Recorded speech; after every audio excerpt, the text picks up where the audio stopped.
Good morning, everyone. Welcome to our webinar on the new SBA 504 refinance rules effective Friday, November 15th. We just came back from NADCO, our trade association training, and learned about all these updated rules, and we're really excited to share them with you.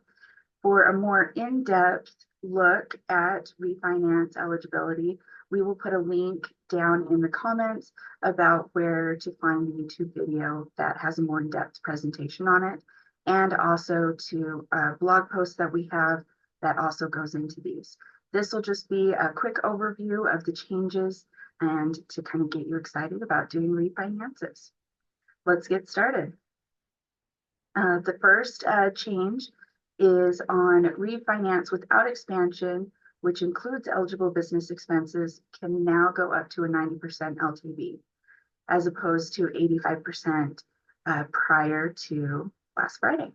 They also eliminated the cap on EBE. So as long as we can substantiate that need for the EBE, we do not have to be limited to the 20% of appraised value. They also revised the substantial benefit test and don't require the 10% anymore. Now, any savings over the old payments is considered sufficient and substantial benefit to the borrower. They have allowed now other secured debt, which wasn't prior to this, was not eligible to be included, which is also a big win for us. Both 504 programs now require only a 75% substantially all test. So 75% needs to be used for 504 eligible purposes on the note we are refinancing. Prior to this change, it was 85% on refinance with expansion and 75% with refinance without expansion. The maximum LTV raised to 85% without expansion, and the original used to be 20% of appraised value. This is kind of just gives you, this was the old requirement, and this is our new requirement based on the LTV. This is an example of how the new LTV would be in practice. We showed the eligible business expenses at $600,000, and borrow injection is only 10% now instead of 15%. The 10% substantial benefit test, now all we need to do is show that the new payment attributed to the refinance portion of the project is less than the existing debt payments that we are refinancing. So it makes this test a lot simpler than it was before.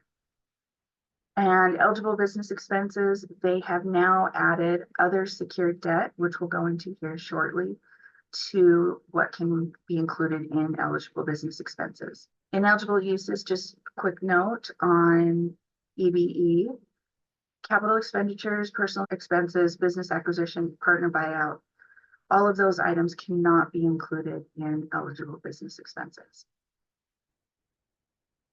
Other secured debt needs to be at least 6 months secured by the eligible fixed asset of the same securing qualified debt. Cannot have been incurred for capital expenditures, but usually if it was for capital expenditures, we can use that as a qualified debt as opposed to other secured debt. So we can look at that eligibility still if it does include capital expenditures, meaning improvements to property, purchase of equipment. It can't have been used for partner buyout or business acquisition loan. And they must be current on all payments due. This guideline is more restrictive than any of the others. And we've kind of put in a snippet there that they cannot be more than 30 days past due. Substantially all test. Now the old requirement for refinance with expansion and without expansion have been put both in line with the 75%, 25. Pretty much you're looking at 75% of that original loan needs to be 504 eligible. 25% can be ineligible costs. We do have a little chart that kind of details all of the different things that are eligible, and some things are partially eligible, which can get us over that 75%. Partially eligible, you'll be looking at interest and closing costs.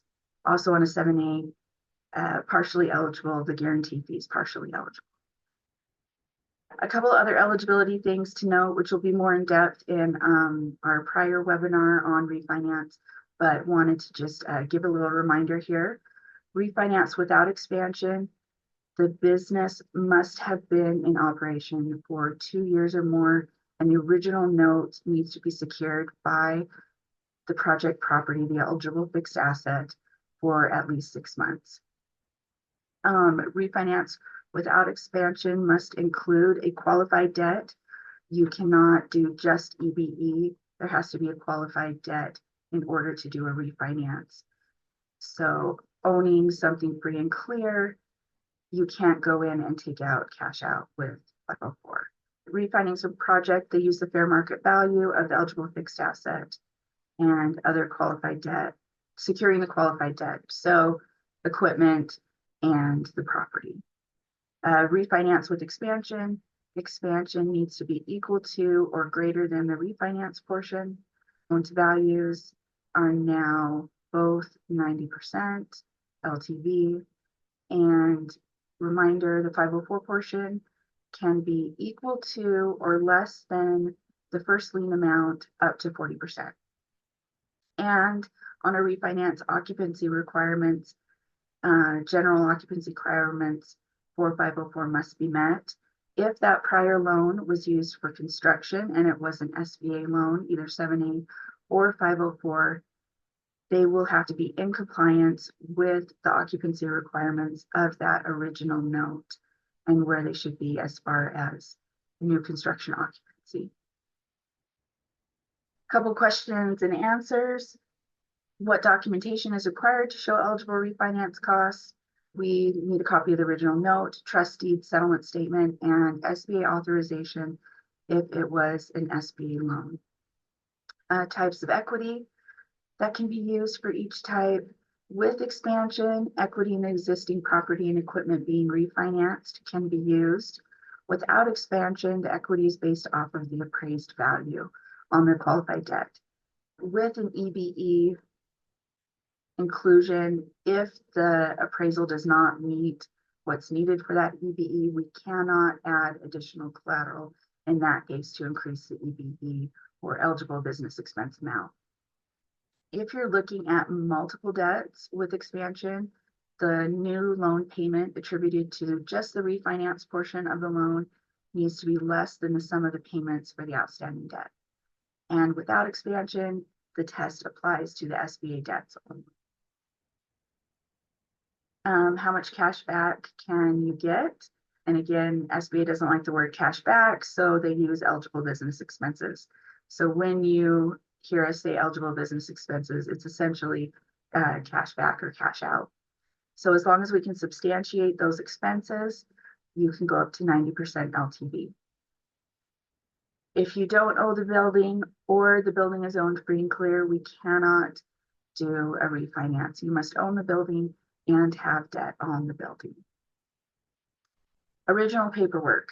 Sometimes with bank mergers, you can get, documents are lost, or the original loan was several years old and you can't get the documents. In those cases, on a case-by-case basis, depending on the situation, we can get a borrower certification to cover that paperwork. And that is our very quick, speedy overview of the changes to refinance.